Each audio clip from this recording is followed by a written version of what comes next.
Hello everyone! Tô falando baixinho que já tá tarde, os meus vizinhos já devem estar dormindo. Eu espero que dê pra vocês me ouvirem nessa altura de voz. Bom, o vídeo de hoje vai ser sobre um assunto que muitas pessoas já me pediram pra tratar, que é a elaboração do projeto de pesquisa para o processo seletivo do mestrado. Eu tive acesso ao site da Universidade Federal de Juiz de Fora. Ele foi compartilhado comigo por uma amiga minha, a Miriam. Um beijo, Miriam. E no site eles fizeram uma relação de 10 dicas que facilitam uma elaboração boa do projeto de pesquisa. Então eu vou usar essas 10 dicas que eles publicaram no site e vou fazer comentários de acordo com aquilo que eu sei, de acordo com o que foi a minha experiência. Vamos lá! A primeira dica está relacionada ao fato da sua pesquisa ser compatível com as linhas de pesquisa desenvolvida por aquele programa de pós-graduação. Por exemplo, no programa de pós-graduação em Estudo de Tradução da USP, existem 3 linhas de pesquisa. Então tem tradução e corpora, tradução e recepção e tradução e poética. O meu projeto de pesquisa se encaixa na linha de pesquisa tradução e recepção. E mais tarde eu vou fazer um vídeo falando para vocês um pouco mais sobre o meu projeto de pesquisa. Então você tem que se certificar de que a sua pesquisa se encaixa dentro de alguma dessas linhas de pesquisa disponibilizadas pela universidade, pelo programa de pós. Então você tem que, como eu falei no vídeo anterior sobre o processo seletivo, vou deixar o cardzinho aqui em cima, você precisa conhecer a instituição para a qual você quer participar do processo seletivo.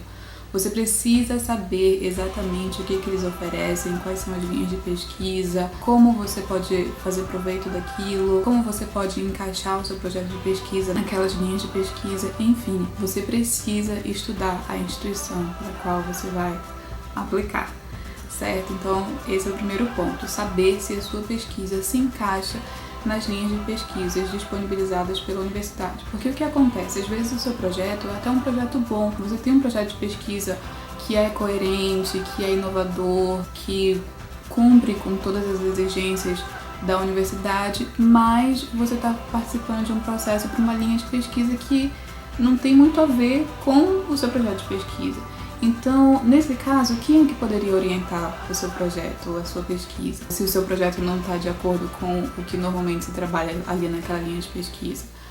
Como outras divergências também. Você pode não encontrar material, você pode estar no programa errado. Então você precisa se certificar disso. E sem contar que a aprovação do seu projeto pode ser muito mais dificultada por conta disso, por ser uma coisa completamente fora do que eles trabalham, certo? A segunda dica que a Universidade Federal de Juiz de Fora dá é que o aluno curse disciplinas antes de fazer o processo seletivo do mestrado.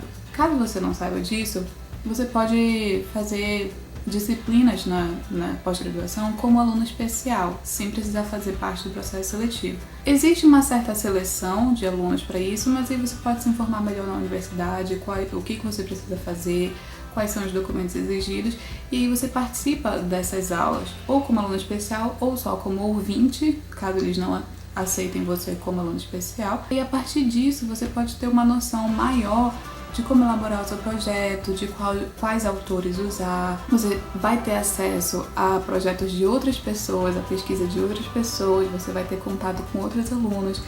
E eu, por exemplo, conheci gente lá no mestrado que estava lá só como ouvinte, tinha planos de fazer mestrado, mas não fazia a mínima ideia do que queria pesquisar. Então estava fazendo as aulas como ouvinte para ver se abria as ideias, se a pessoa pensava em alguma coisa. Enfim, essa é a segunda dica, cursar disciplinas antes de fazer o processo seletivo do mestrado. A dica número 3 é que você demonstre o seu conhecimento crítico, principalmente na revisão bibliográfica do seu projeto. Para você elaborar o seu projeto, normalmente as universidades dão um modelo de projeto que você deve seguir. A USP deu um modelo de projeto, inclusive disponibilizou projetos prontos de alunos que foram aprovados no processo. Isso foi muito bom. A Unesp disponibilizou somente a formatação, a linha que eles queriam que seguissem na elaboração do projeto. Então, o que a gente deveria falar, quais são os tópicos, e organização, coisas do tipo, mas eles não disponibilizaram nenhum modelo. Mas a maioria, ou todas as universidades vão exigir que você tenha uma revisão bibliográfica do tema que você está abordando. Então você vai precisar trazer autores para embasar tudo aquilo que você está falando, tudo aquilo que você está propondo. Você pode usar esses autores para te ajudar a embasar a tua ideia de pesquisa, ou você pode usar autores que possuem uma ideia contrária à sua e apontar quais são as lacunas daqueles autores, ou por que você não concorda com aqueles autores, ou de que forma a teoria daqueles autores não é funcional para o seu projeto, para fazer esse contraste de ideia. Então você precisa apresentar assim um conhecimento crítico, você precisa apresentar contrastes de teoria e contrapor autores, contrapor teorias, para que a banca possa ver que você fez a sua pesquisa, que você não está lá só, tentando a sorte, e que você não simplesmente encheu o seu trabalho de abobrinha, mas que está tudo bem embasado, que você se preocupou em pesquisar, em aprofundar o seu conhecimento sobre determinado assunto, para poder propor alguma coisa em cima daquilo, porque se a sua ideia veio do nada, qual é a credibilidade que você vai ter? Então, dica número 3, apresentar conhecimento crítico, principalmente na revisão bibliográfica. Dica número 4, você vai precisar apontar quais são as lacunas que o seu projeto pretende preencher em uma determinada linha de pesquisa. Você está estudando como tal medicamento funciona para tal doença. E aí você quer demonstrar que esse medicamento tem determinados efeitos colaterais que podem ser prevenidos através de uma combinação com outro medicamento. Eu tô viajando muito, gente. Se tiver alguém de medicina, de farmácia, enfermagem, qualquer coisa do tipo, me desculpem, tá? Mas eu tô inventando isso agora, mas vamos lá. Imagina que você estuda alguma coisa relacionada a remédios, tá? Farmacologia. E aí você tem, por exemplo, o Buscopan. O Buscopan, ele vai agir ali, é um analgésico, vai eliminar a dor de alguma forma. Só que, para algumas pessoas, ele pode causar determinados efeitos colaterais. Esses efeitos colaterais causados pelo Buscopan podem ser prevenidos por um outro medicamento. Então, você vai precisar elaborar um medicamento que seja a combinação do Buscopan com esse outro medicamento que inibe os efeitos colaterais do Buscopan. E aí, com isso, você vai explicar que é essa lacuna que você quer preencher, que o Buscopan deixa esses efeitos colaterais e você não quer esses efeitos colaterais, e o tratamento pode ser muito mais eficaz se o Buscopan for ministrado ou combinado com determinado outro medicamento. E aí você vai desenvolver toda a pesquisa, você vai embasar teoricamente isso, fazer a revisão bibliográfica, mostrar que você tem um conhecimento crítico e apontar as lacunas que você vai preencher, que vai ser, os efeitos colaterais do Buscopan. Gente, tô achando que esse exemplo foi péssimo, tá dando pra entender? Isso que é o problema, que vocês não retornam assim na hora. Quando a gente tá na sala de aula, eu sou professora, já fui professora, quando a gente tá na sala de aula, a gente tem um retorno imediato dos alunos. Aqui a gente não tem. Então eu não sei se vocês conseguiram entender a minha ideia, tá? Mas vamos parar por aqui, porque senão, Então essa é a 4ª dica. Apontar quais as lacunas que você vai preencher com o seu trabalho, que a sua pesquisa vai preencher. Vou falar da área de ensino, eu estava discutindo isso com um leitor que veio falar comigo, e o projeto dele é sobre a área de ensino. E aí eu sugeri para ele que ele pegasse alguns referenciais teóricos que falassem sobre a educação básica no Brasil, propusesse, como deve acontecer o ensino básico na sala de aula. E você vai pegar esses teóricos, você vai comparar com a prática, e você vai ver em que pontos essa teoria não se aplica à prática. Em que pontos essa teoria é falha, quais são as lacunas que faltam. Aí você vai propor uma pesquisa que vai preencher essas lacunas deixadas pela teoria, pela combinação de teoria e prática. Deu pra entender? Acho que esse exemplo ficou um pouquinho mais óbvio, né? A gente tem que falar de coisas que a gente sabe, que a gente não sabe, a gente não pode falar. A 5ª dica é referências fortes e dados atuais. certo que você precisa usar referências fortes e dados atuais. O que isso significa? Vamos pegar o exemplo do ensino. A gente tem essa teoria aqui do teórico mais famoso sobre ensino no Brasil, que é quem? Paulo Freire, não é? Pedagogia? Acho que é. E aí você pega essa teoria de Paulo Freire, todos os trabalhos ou algum trabalho específico que ele escreveu, e aí você vai aplicar essa teoria em sala de aula. Você já pegou uma referência forte, que é Paulo Freire.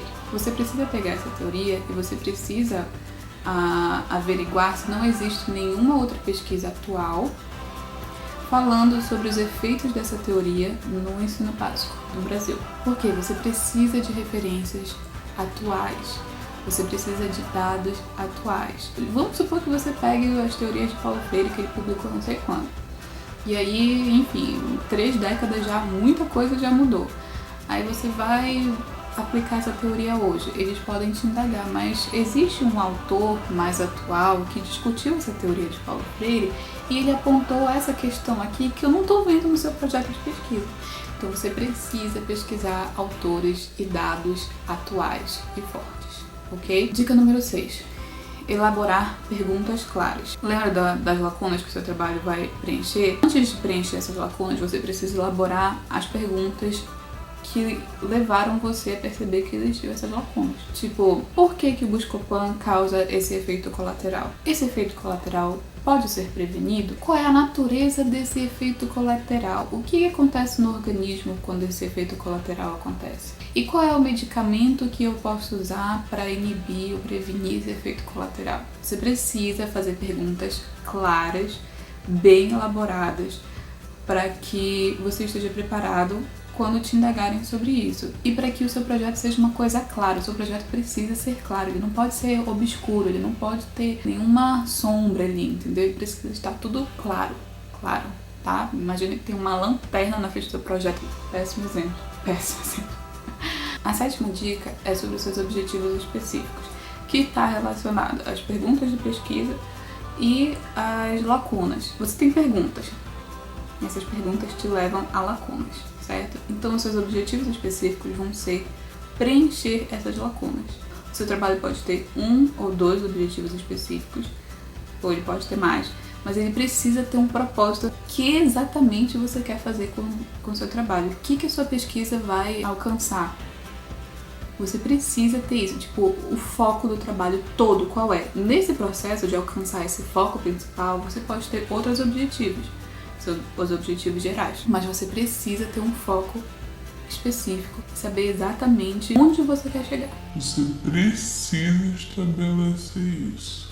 Precisa estar muito claro, igual as perguntas da pesquisa, isso precisa estar muito claro, ok?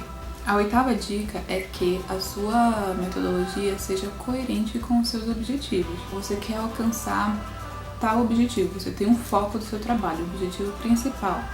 Como é que você vai chegar até lá? Às vezes a gente tem os nossos objetivos e a gente não sabe muito bem como a gente vai chegar lá. Então a sua metodologia precisa ser clara, objetiva e coerente com o seu objetivo principal. Nessa questão dos remédios, você precisa deixar bem claro os passos que vão ser tomados. Primeiro a gente vai estudar a composição do Buscopan, e aí a gente vai estudar o que cada composto desse remédio faz no organismo, e depois a gente vai ver quais são os efeitos colaterais do Buscopan como um composto completo. Depois a gente vai ver como esses efeitos colaterais são produzidos no corpo humano, e no final você vai inserir um outro composto dentro do Buscopan para prevenir tal efeito colateral. E aí você vai precisar esclarecer exatamente qual equipamento você vai precisar para fazer isso, laboratórios, você vai precisar ver se o programa de pós-graduação possui todo o equipamento que você precisa para fazer esse estudo. Então você precisa deixar a sua metodologia bem organizada, bem definida e coerente com o seu objetivo. A dica número 9, e essa dica é uma dica muito importante, gente, é sobre você estar ciente do tempo que você vai precisar para realizar a sua pesquisa. Eu tenho o prazer de contribuir com essa dica com uma fala do professor João Azen. O professor João Azen uma vez falou assim: existem projetos de mestrado, existem projetos de doutorado e existem projetos de vida. Você tem que estar ciente que o projeto de mestrado você só vai ter 2 anos para realizar. O projeto de doutorado, 4 anos. Mas ainda assim, a gente tem algumas ideias que vão muito além de 6 anos de pós-graduação. Existem coisas que realmente são projetos de vida e que nem que a gente tivesse, sei lá, 18 anos para fazer isso, a gente não ia conseguir fazer. Então, é preciso estar ciente de que durante o mestrado você só vai ter 2 anos para fazer essa pesquisa. E aí entra a questão da metodologia, porque você precisa saber exatamente o que você vai precisar fazer para chegar no seu objetivo principal, para definir se o tempo que você tem, se 2 anos, serão o suficiente para alcançar o seu objetivo, porque às vezes não vai ser, e você vai ter que finalizar a sua pesquisa no final desses 2 anos. Então, elabore alguma coisa bem elaborada, bem organizada, bem específica, clara, mas não tente fazer mais do que você provavelmente conseguiria em 2 anos. Uma outra dica que eu dei também para esse rapaz com quem eu estava conversando é o Wellington. Oi, Wellington. Foi como o projeto dele é em relação à educação e a revolucionar a área educacional, eu sugeri para ele: olha, não dá para fazer tudo isso, porque você teria que fazer uma análise prática, você teria que pôr a sua teoria em prática, ver se realmente funciona, analisar como foi a receptividade dos alunos e das escolas em relação a essa teoria, e aí você não vai ter tempo para fazer isso. Então, o que você pode fazer? Focar na teoria só durante o mestrado e pensar um novo projeto para o doutorado para colocar aquela teoria em prática. E aí sim você vai fazer toda a análise da sua teoria e avaliar se ela funciona, se ela não funciona, como ela pode ser melhorada e tal e tal e tal. Então você pode separar dois projetos diferentes. Uma primeira parte para o mestrado, mas não se esqueça que essa parte vai precisar ter um fim. E uma segunda parte mais abrangente, que seja maior e precise de mais tempo para ser realizado, para o doutorado, caso você tenha intenção de fazer doutorado, ok?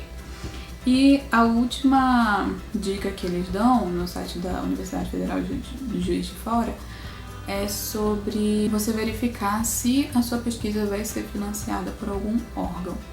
Isso é muito importante porque, por exemplo, na questão da saúde, você precisa de toda uma estrutura que às vezes só a universidade não vai conseguir te dar, você não vai conseguir pagar com o seu bolso porque é impossível. Então você precisa saber se a sua pesquisa vai ter financiamento do governo, se você vai ganhar uma bolsa, se você vai poder viajar e fazer testes assim assado, e se você vai poder ter mais tempo, enfim, você precisa saber dessas coisas, tá? E uma outra dica que eu dou, essa é uma dica minha, é que você procure escrever da melhor forma possível. Escrever não é o seu forte, procure uma revisão, alguém que faça uma revisão do seu trabalho para estar bem formatado, para estar bem coeso e coerente. Procure alguém que já tenha tido alguma experiência com projeto de pesquisa para saber se o seu projeto está bem estruturado, se ele está bem embasado, como ele pode ser melhorado. Eu confesso para vocês que meu projeto de pesquisa foi um horror, assim, um pesadelo. Hoje eu leio ele e eu tenho muita vergonha desse projeto.